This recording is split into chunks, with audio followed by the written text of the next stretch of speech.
Bismillah, assalamualaikum warahmatullahi wabarakatuh. Innal hamdalillah, sesungguhnya segala puja dan puji itu hanyalah milik Allah saja. Nahmaduhu, kita akan senantiasa memuji Allah, wa nasta'inuh, dan kita juga akan memohon pertolongan kepada Allah, wa nastaghfiruh, dan kita juga akan memohon ampun kepada Allah. Wa na'udzu billahi min syururi anfusina, dan kita juga menjadikan Allah Subhanahu wa taala sebagai satu-satunya pelindung dari segala keburukan nafsu yang ada di dalam diri kita, wa min sayyiati a'malina, dan dari segala amal perbuatan kita yang buruk. May yahdillahu fala mudhillalah, barang siapa yang telah mendapatkan petunjuk, diumpamakan seperti pohon yang besar yang akarnya tertanam kuat di dalam tanah, sekuat apapun angin meniupnya dia tidak akan tumbang. Wa may yudlil fala hadiyah, dan barang siapa yang tidak mendapatkan petunjuk dari Allah, diumpamakan seperti orang naik kereta terus keretanya anjlok. Begitu anjlok, bukan cuma orang yang di dalam kereta berbahaya, tapi juga orang-orang yang ada di sekelilingnya. Jadi orang-orang yang jauh dari hidayah Allah Subhanahu wa taala bukan cuma akan membahayakan dirinya. Kalau dia seorang suami, maka akan membahayakan istrinya. Kalau dia seorang istri, maka akan membahayakan istrinya. Kalau dia adalah orang suaminya, ya. Kalau dia adalah orang tua, maka dia akan membahayakan anaknya. Dan kalau dia seorang anak, maka dia akan membahayakan orang tuanya. Dan kalau dia seorang pemimpin, maka dia akan membahayakan rakyat. Allahumma salli wa sallim wa barik ala Muhammadin wa ala alihi wa ashabi wa barik wa sallim ajma'in, amma ba'd. Hadirin yang dimuliakan Allah, aduh luar biasa ini. Nggak ada bosan-bosannya ya ketemu dengan ujian. Padahal ya Allah, bingung setiap mau tampil, aduh mau jawab apa, mau ngebahas apa, karena nggak punya apa-apa. Di sini pagi-pagi subuh-subuh karena takdir Allah Subhanahu wa taala. Coba kalau bukan karena takdir, nggak bisa ngapa-ngapain. Kita itu cuma ketitipan, segala-galanya ketitipan. Sama yang ada di dompet ibu-ibu juga, itu uang siapa tuh? Tahu dari mana uang Allah? Emang Allah kasih uang? Yang ada di dompet kita itu sepertinya punya kita, padahal ada beberapa lembar itu milik orang lain. Milik orang lain, gitu kan? Begitu kita keluar naik angkot tuh, yang dari punya kita kasih ke orang. Asbab punya orang ini kita jadi sampai ke tempat kita. Terus ada orang minta-minta dari yang kita punya kita kasih. Asbab yang kita kasih ini kita sampai kepada Allah Subhanahu wa taala. Jadi karena punya orang itulah yang membuat kita sampai kepada Allah, bukan yang punya kita. Kita memang enggak punya apa-apa. Ya, kita cuma ketitipan punya orang, dan punya orang. Allahu Akbar. Baik, hadirin yang dimuliakan Allah Subhanahu wa taala. Hari ini kita akan ngobrol-ngobrol tentang apa ya? Pergaulan bebas. Bukannya enak gaya bebas? Orang aja berenang paling cepat gaya apa? Gaya bebas. Iya, gaya batu mah kagak nyampe-nyampe, tenggelam ya. Ya zaman sekarang tahu sendiri lah Bu. Guidance-nya kan banyak. Ya. TV programnya bisa jadi guidance. Mohon maaf. Kenyataannya memang begitu dah. Ya, terus banyak lah games ya. Dari PS1, PS1 udah nggak ada, PS2, PS3, PSP, Game Boy dan segala macam gitu kan. Kalau permainannya tidak disesuaikan dengan usia juga, pada akhirnya bisa membuat anak jadi kacau pikirannya. Terus situs-situs internet ya, aduh ya Allah ya Karim, betapa sangat mudahnya ya Bu. Sekarang yang paling ibu takuti dari anak-anak kira-kira apa? Kalau anak perempuan misalnya, yang ditakuti apa? Anaknya hamil. Bukankah orang senang kalau hamil? Kalau punya suami. Iya, kayak kemarin di Bandung orang datang, "Ujit, saya hamil." Loh, kok laporannya ke saya gitu?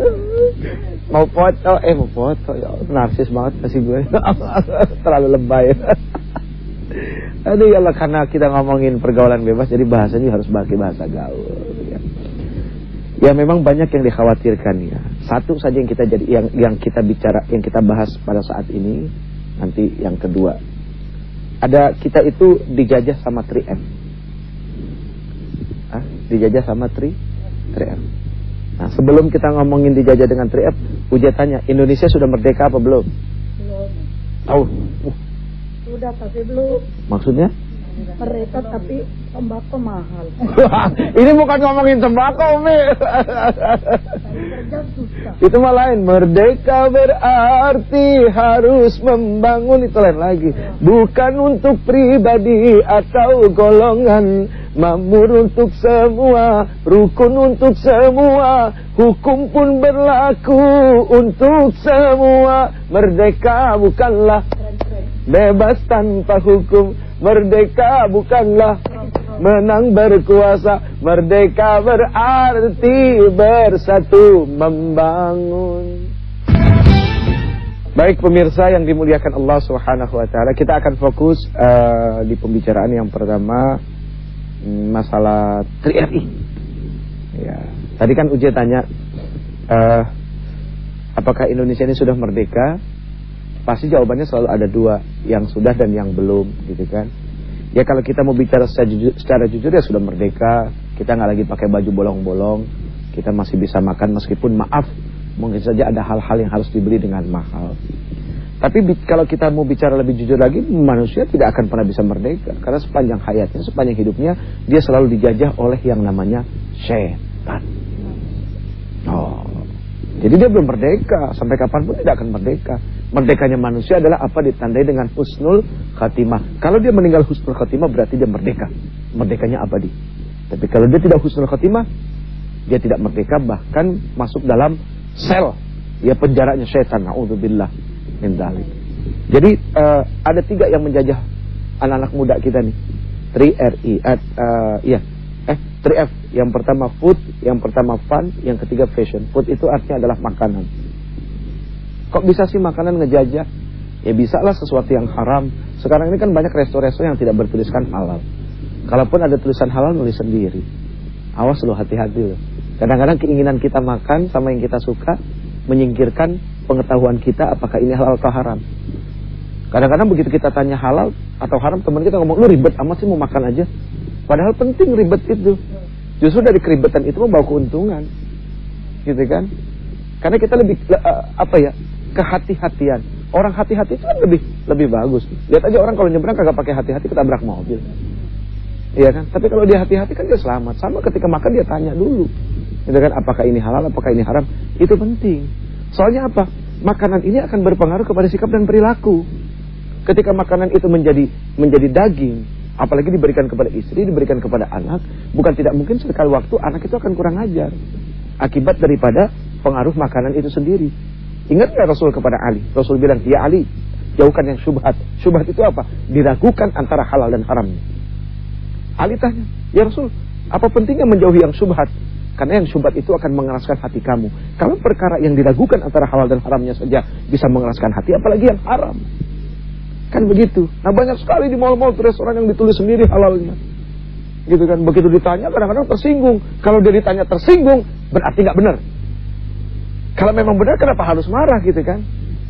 Nah jadi dari sekarang penting. Kita aneh loh, negeri kita Indonesia, mayoritas umat Islam, kita kelimpungan dan kebingungan sama makanan haram. Kelimpungan kebingungan sama makanan halal. Sementara di Australia, di Singapura, di mana Singapura, Thailand, ya kan? Itu mereka aja sudah jelas gitu loh. Ada majelis agama dan segala macamnya. Ada labalisasi. Kita kok pengen dilabalisasi kok susah ya? Padahal negeri mayoritas umat Islam kok pengen dilabalisasi aja susah. Gitu. Padahal untuk menyelamatkan, gitu kan? Dan tata cara makan apa semua segala macamnya. Aduh ya Allah. Makanya gitu.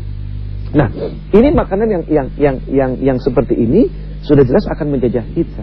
Nah, kalau menjajah itu akan mendatangkan keburukan yang sangat luar biasa. Itu baru makanan yang halal. Gitu kan? Yang katanya ditulis halal. Sekarang pertanyaannya bagaimana kalau kita bicara drugs? Bicara narkoba. Ini udah jelas lagi. Sekarang Uje tanya nih, Bu, makan babi haram nggak? Ditangkap polisi nggak? Nggak. Pakai narkoba haram nggak? Ditangkap polisi nggak? Oh, berarti narkoba lebih haram daripada babi. Apa pernah kita lihat ada orang makan babi ditangkap polisi? Nggak pernah. Orang pakai narkoba ditangkap polisi gitu. Berarti tingkat bahayanya lebih dahsyat daripada babi. Babi saja bagi kita yang muslim sudah dilarang karena ada alasan. Allah punya alasan mengharamkan babi karena ada cacing pita. biarpun dibakar dengan berapa derajat panasnya tidak akan pernah mati. Dan cacing pita itu berbahaya bagi tubuh manusia, mudarat, kanker dan segala macam gitu kan. Nah, narkoba lebih berbahaya daripada itu.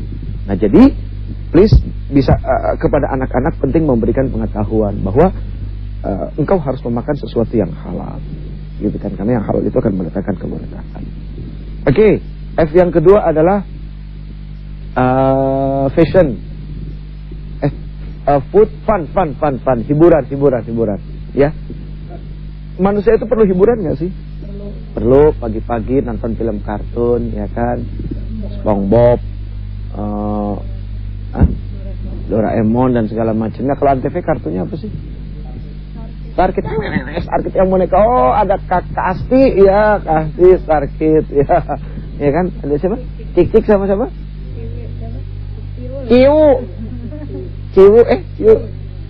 Ciu sama Mucu.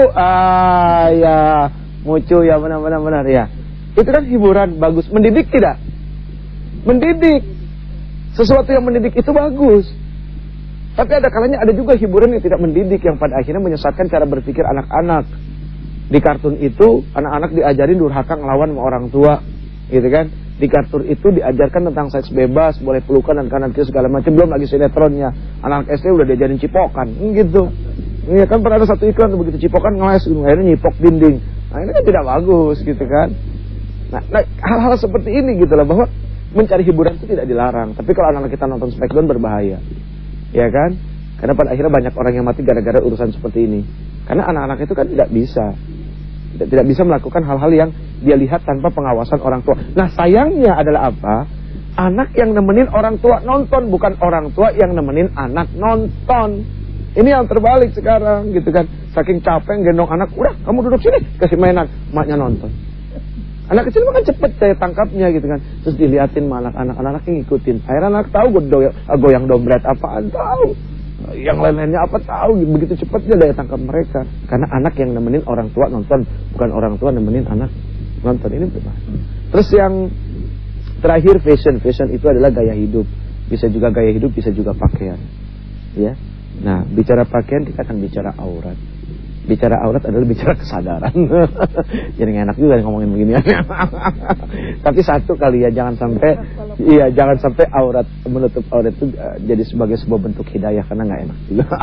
Karena ada hal yang diwajibkan oleh Allah, disunnahkan oleh Allah. Nah, kalau ini dipahami dengan ketaatan, insya Allah hukum itu untuk ditaati, bukan untuk dipahami. Kalau kita belajar paham hukum, ujungnya bukan taat tapi malah durhaka. Lihat Nabi Ibrahim suruh potong leher anaknya, kagak pakai paham dulu. Kalau pakai paham dulu pasti gak mau dipotong. Enak aja Tuhan, pas anak gue mau dipotong pasti ngelawan dulu, karena pakai pemahaman. Tapi kalau pakai taat, subhanallah. Alhamdulillah, subhanallah, luar biasa. Silakan Ibu, waktu kita singkat. Assalamualaikum warahmatullahi wabarakatuh. Waalaikumsalam warahmatullahi wabarakatuh. Baik, mau nanya sama Pak Ustadz, masalah tadi ilmu yang disampaikan sangat menarik sekali tentang pergaulan bebas anak-anak remaja, anak-anak zaman sekarang. Kalau begini ingat sama cucu. Oh gitu. Iya dong. Jadi doa dipanjatkan, ibadah dilaksanakan, tapi pengen tahu juga kiat yang lebih mantap ya untuk menanggulangi atau supaya anak-anak kita lebih taat dan soleh gitu ya. Kepada kedua orang tua khususnya, gimana kiatnya Pak Ustadz? Terima kasih. Assalamualaikum warahmatullahi wabarakatuh. Waalaikumsalam warahmatullahi wabarakatuh. Dampak yang paling besar kalau terjadi kebebasan gitu kan dari seorang anak, sudah pasti kepada anak itu dulu, baru kepada orang tuanya. Misalnya tiba-tiba si perempuan ini hamil di luar nikah gitu kan, hampir dipastikan gak ada orang tua yang mau terima. Ada gak orang tua yang bangga gitu, ketawa begitu anaknya hamil luar nikah? Mau aku hamil, ya alhamdulillah, sama siapa? Gak tahu, ya gak ada. Pasti stres semua gitu kan. Ada yang ditabokin tuh anak, bahkan sampai ada yang dipasung. Diusir, ya Allah. Saking betapa dampak ini, malunya luar biasa. Sebetulnya surat Luqman tadi itu memberikan satu jawaban bagaimana mendidik anak ya. Terus lagi bagaimana konsepnya itu sebetulnya sangat sederhana gitu. Tarik ulur seperti orang main layangan gitu kan. Karena kalau tidak, wah luar biasa. Artinya juga memberikan pemahaman secara dini. Misalnya kepada si perempuan, sayang, cakep, pintar, di dalam tubuh kamu itu ada produk apa aja kan gitu. Ya kan? Iya, di dalam tubuhnya ada produk apa aja. Kan mesti dikasih tahu. Kamu itu punya mulut rahim, kamu itu punya rahim, kamu itu punya rangsangan yang kalau disentuh sama cowok terjadi kan gitu. Iya, terjadi setrum, ya kan? Lihat aja kabel kalau telanjang nyetrum enggak? Nyetrum, makanya mesti ditutup tuh kabel kan gitu, jangan sampai telanjang. Bahaya kalau kabel telanjang nyetrum. Kalau kagak dicolokin, ya itu namanya orang mati, kagak ada nyawanya. Kan pasti yang kabel telanjang nyetrum adalah yang dicolokin, yang ada ruhnya, ada nyawanya kan gitu. Nah kayak gitu, itu diberikan pemahaman tentang produk-produk itu. Tidak harus merasa bahwa, tapi kan tabu. Ya, tabu daripada hamil kan gitu. Cuma tinggal mungkin bagaimana cara menyampaikan kepada anak-anak itu gitu kan. Bahwa teman laki-laki kamu selalu pasti ada maunya. Bohong kalau nggak ada maunya. Mama tuh dari mana? Mama kan pengalaman. Tidak usah malu bilang pengalaman, ya kan? Ya mengatakan pengalamannya juga maaf mungkin tidak dengan. Gua kan mak lu udah makan asam garam. Mak gua udah asam garam dulu dari mana? Nggak begitu, karena kalau begitu sudah dipastikan anak tuh kan begitu sih. Tapi begitu diajak diskusi, diajak ngobrol, dijadikan sahabat, itu akan lebih dahsyat. Artinya begini, kapan sekali waktu jadi orang tua, kapan sekali waktu jadi sahabat, teman curhat, kapan sekali waktu jadi teman jalan. Jadi berfungsi sebagai itu. Wah, Rasul itu luar biasa deh. Udah Masya Allah deh, udah nggak ada duanya kalau bicara contoh soal Rasul. Nah, untuk menjawab 3F yang tadi, jawabannya adalah membangun 3RI. RI yang pertama rukun iman, RI yang kedua rukun Islam, RI yang ketiga rukunlah Indonesia. Gitu. Jadi dengan rukun ini insya Allah diberikan pemahaman tentang iman, tentang Islam, insya Allah ya. Amin ya Rabbal Alamin. Allahumma ya Rabbana ya Azim ya Karim ya Rabbal Alamin. Nas'aluka ya man huwallahu alladzi la ilaha illa huwa alimul ghaib wa syahada huwa rahmanur rahim. Ya Allah, betapa banyak yang telah Engkau titipkan kepada kami. Nyawa kami, kehidupan kami, roh kami, harta benda kami, anak keturunan kami, orang-orang yang dekat dengan kami dan yang jauh dari kami. Bahkan tanah dan bumi ini yang telah Engkau titipkan kepada kami. Ya Allah, ya Rabbana, ya Azim, ya Karim, ya Rabbal Alamin.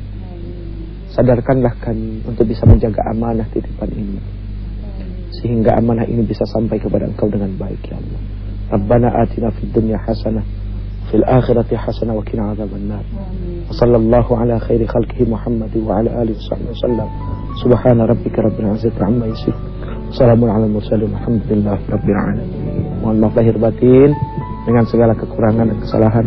Assalamualaikum warahmatullahi wabarakatuh. Waalaikumsalam.